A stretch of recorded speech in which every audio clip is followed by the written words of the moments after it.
Please welcome Bono.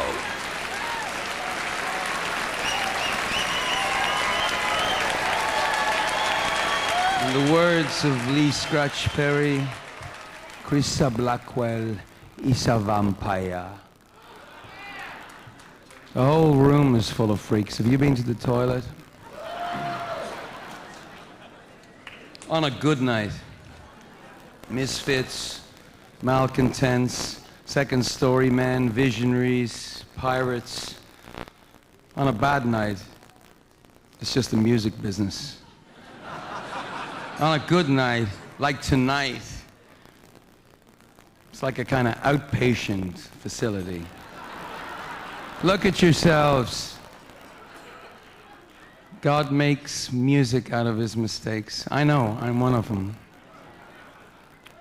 I'm not just talking about myself, though. Steven Tyler, Michael Jackson, Keith Richards, but more importantly, you guys with the wallets and SoundScan, you're the real freaks.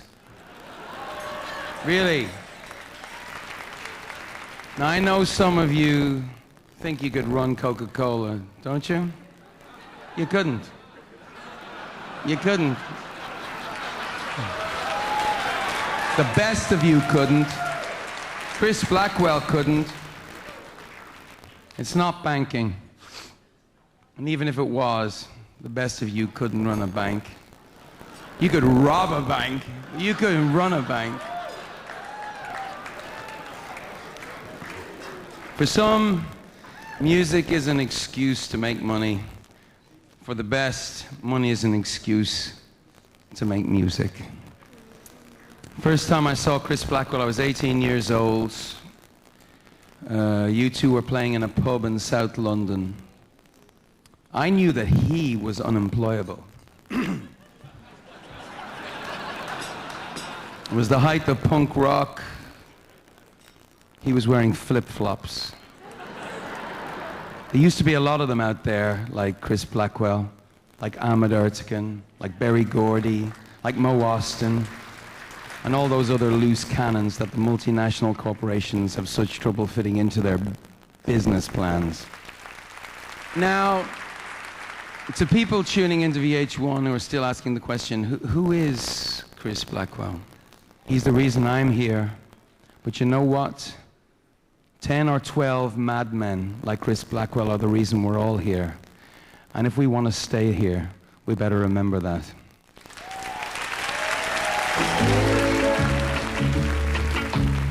Chris Blackwell was born into Jamaica's aristocracy, but his heart belonged to the rhythms of its back roads and ghettos. Barely out of school, he formed Island Records and introduced the world to Jamaican music. From his first hit with Millie Small's My Boy Lollipop, to Jimmy Cliff, to Bob Marley and the Wailers. Blackwell also had an enormous impact on British rock. Island Records was home to Free, Traffic, Roxy Music, Cat Stevens, and King Crimson. In 1980, Blackwell put his company's muscle behind a young band from another small island, U2. A great record man, talent scout, and producer, Chris Blackwell was a kid who fell in love with music and then brought the music he loved to the whole world.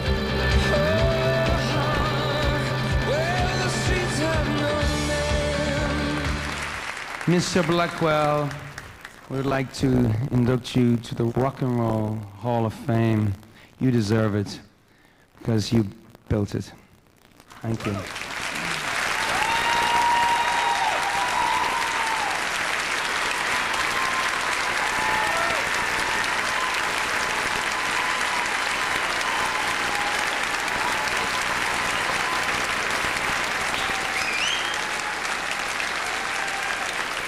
Well, for those of you who know me, they know that Jerry Wexler and Ahmet Ertegun.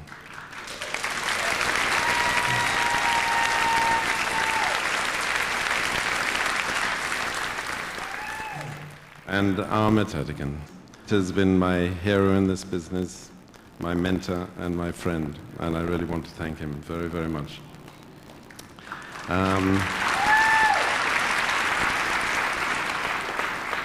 I also really want to thank Steve Winwood.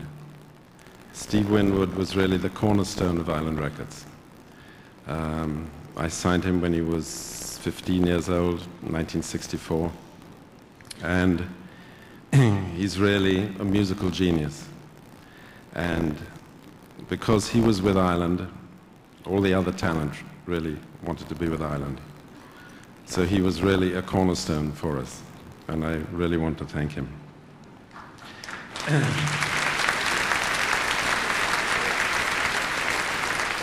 I also very much want to thank my country. I want to thank Jamaica, because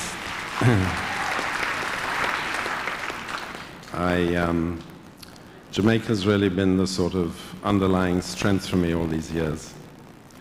And it also happens to have produced the artist who was the first hit I ever had, Millie Small. It also produced Jimmy Cliff, who was the first artist I had on a soundtrack and a film. And also, of course, it produced Bob Marley. So.